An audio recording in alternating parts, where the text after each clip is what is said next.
Welcome back. Final set together dito sa Let's Talk as we celebrate our second anniversary. And of course nga together with Bukal Jerry Singson. Sir, ikaw po ay isang bukal sa unang distrito ng Ilocos Sur. Ano pong mga proyekto nang natapos natin or nagawa ninyo? Yung mga proyekto, marami naman tayong nagawa. Ano mga ongoing ngayon? Yung ating training ng daycare teachers. Yan. Kasi last 2008, nagkaroon tayo ng training yan. Buong 736 daycare teachers, cluster by cluster. 5 bayan yata yung venue noon. Nagawa natin yon. Okay. Pero that was 2008. It's already 2012, approaching 2013.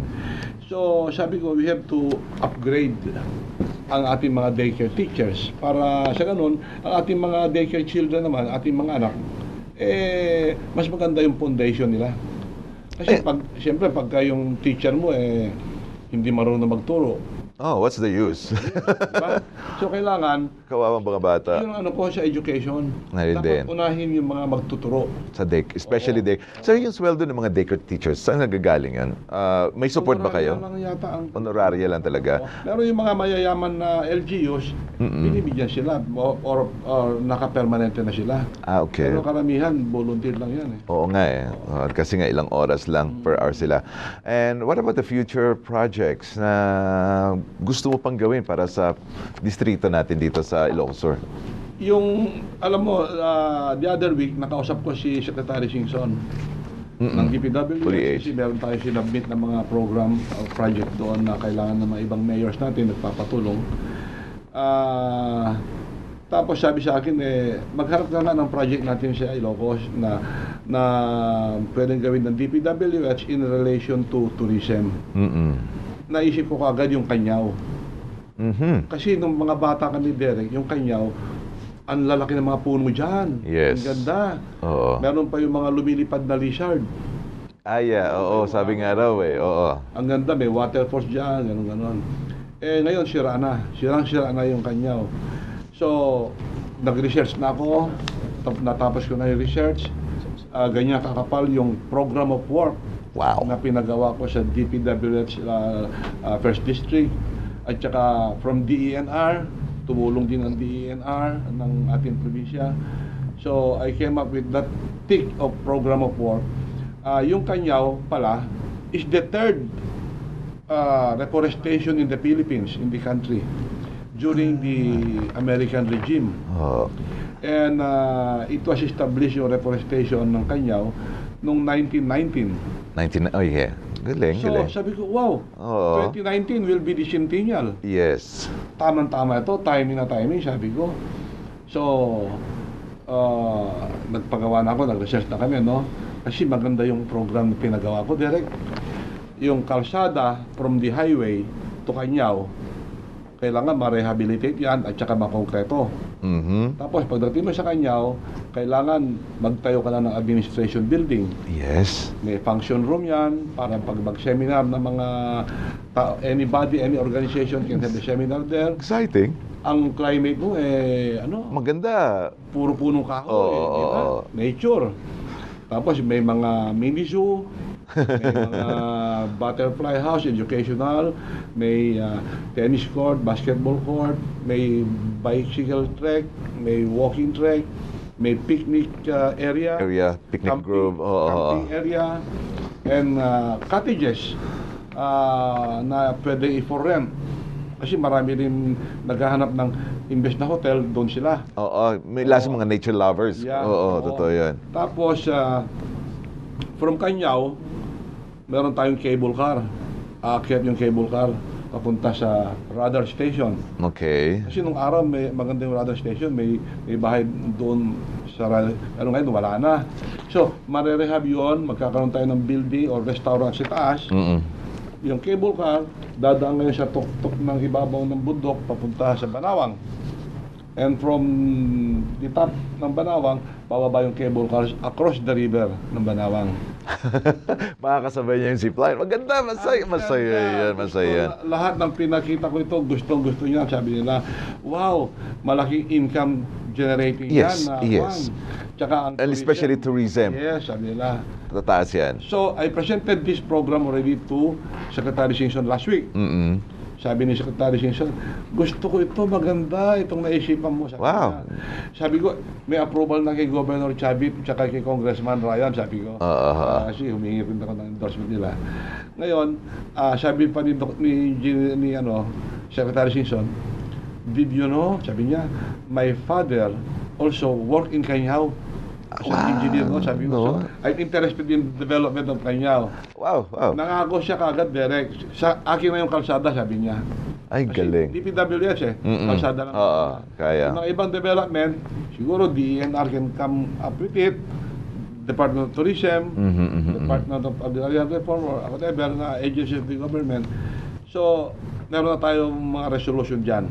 Ay, galing. So, carry ko na lang sa mga ibang agency ng government. Oo. Nako, sir, exciting yan at excited din kami. Sana matupad talaga yan. Tama nga, kung 2019 is the centennial celebration of Kanya. Sabi sa akin ni Secretary Singson, tutulungan kita sa DENR, tutulungan kita sa Department of Tourism, tutulungan kita sa other agencies of the government kasi interesado nga siya. Yes. Now, sabi niya, the other development dyan will be shouldered by the LGUs. Of course, yes. Ngayon, sabi ko, not only LGUs siguro, Secretary, kasi meron mga investor na kaibigan ako. Ay, mas maganda na naman na.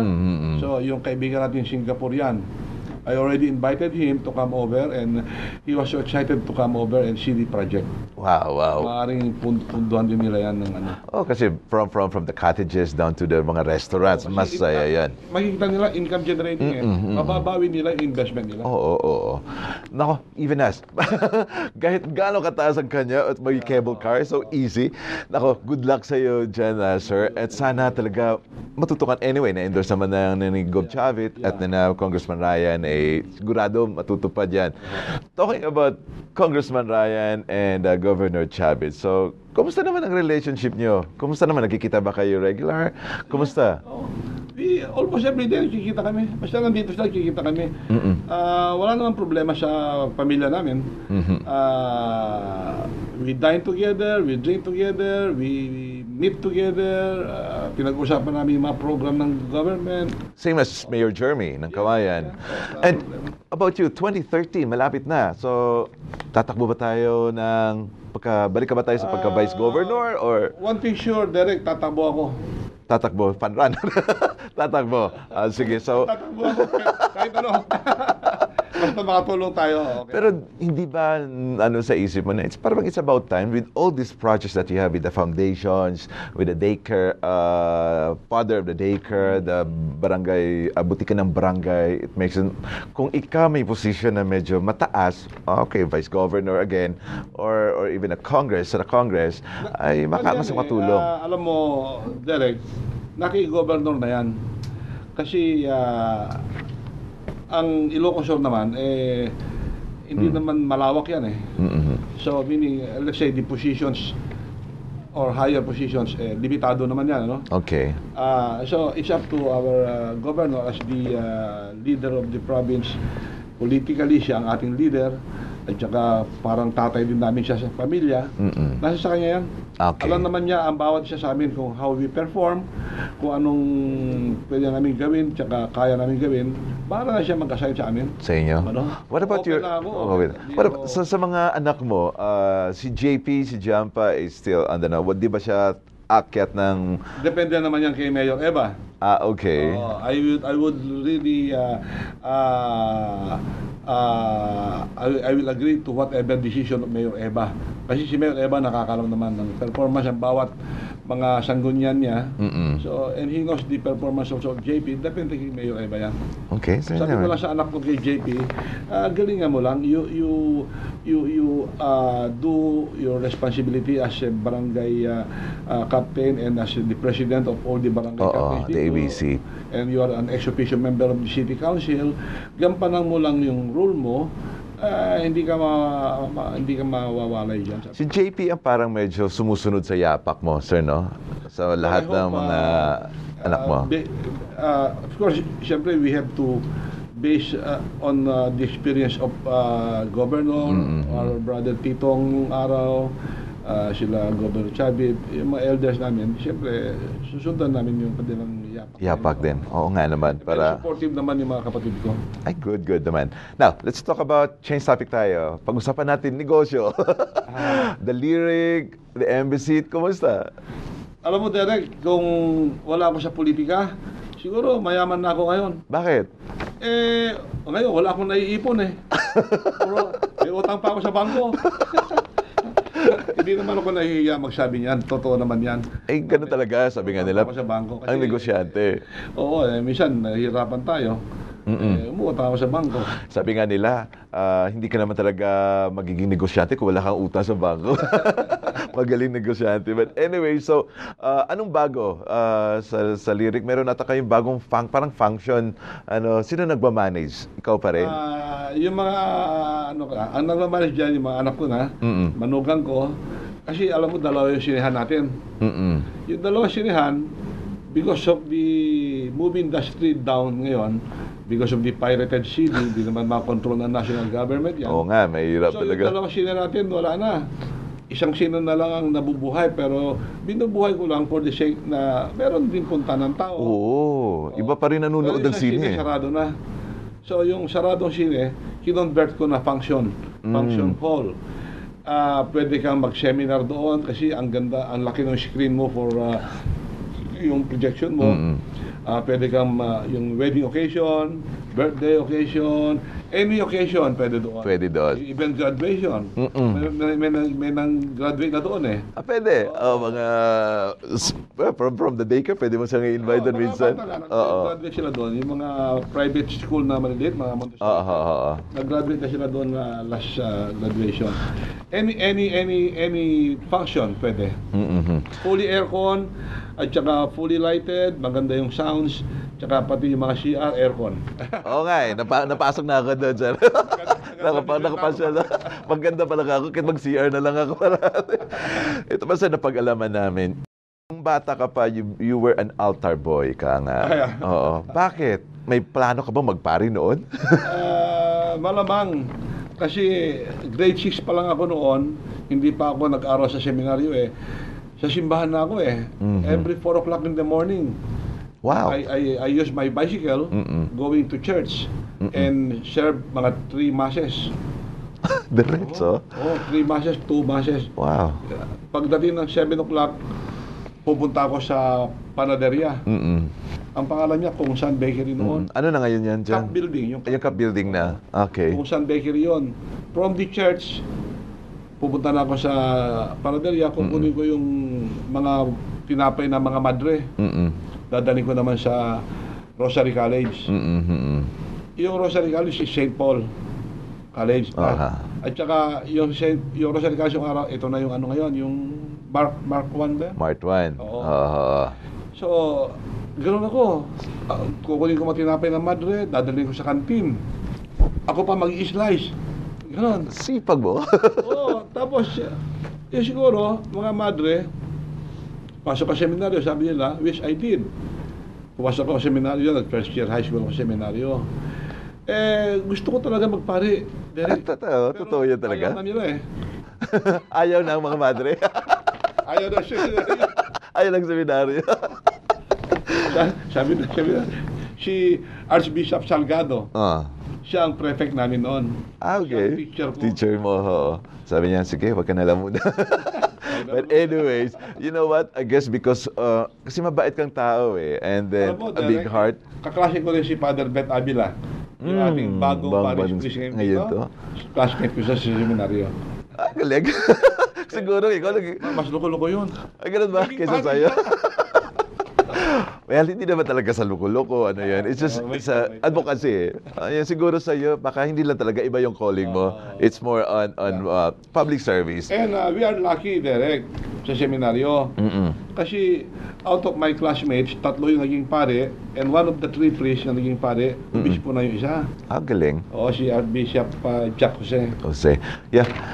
Sir, noon, sabi mo, parang gusto mo magpare. But now, ano ba talaga ang dream mo sa Ilocos, sa probinsya?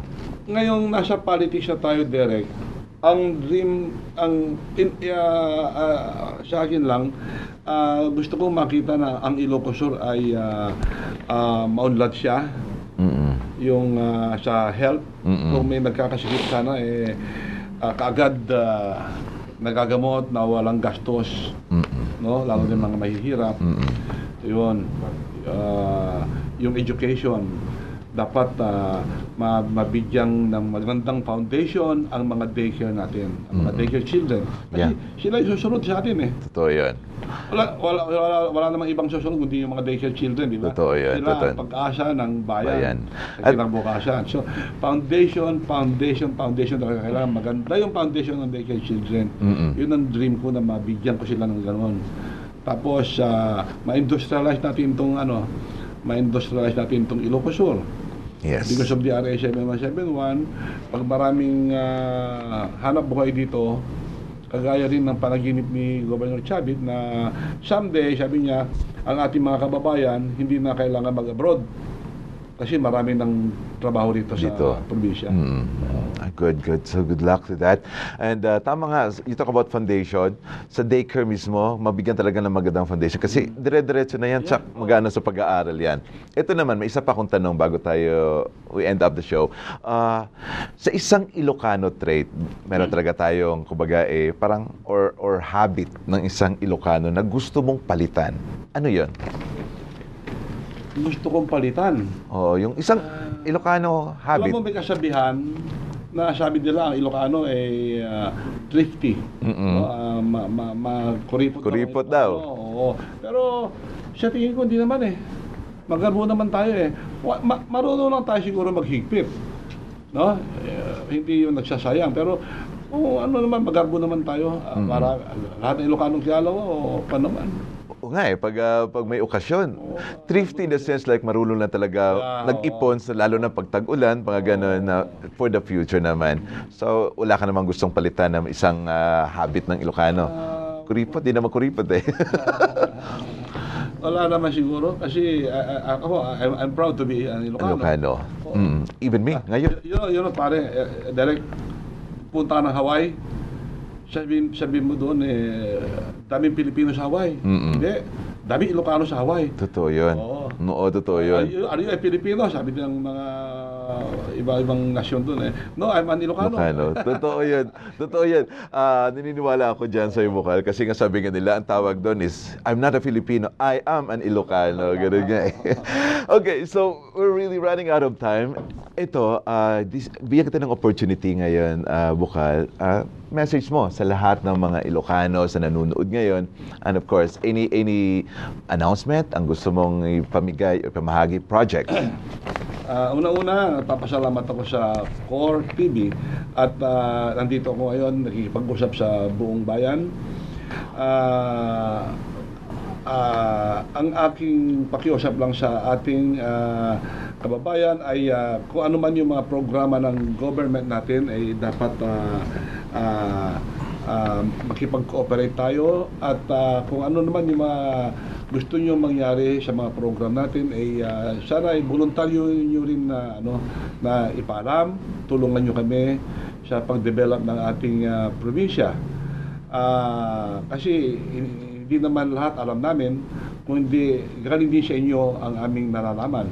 So, partnership, kagaya nung JCS community development na sinasabi ko, ang mga program namin hindi ko nagagawa mag-isa kung wala kayong tulong. So, ang ganda ng mga program natin na nagkakaisa tayo, tutulong-tulong.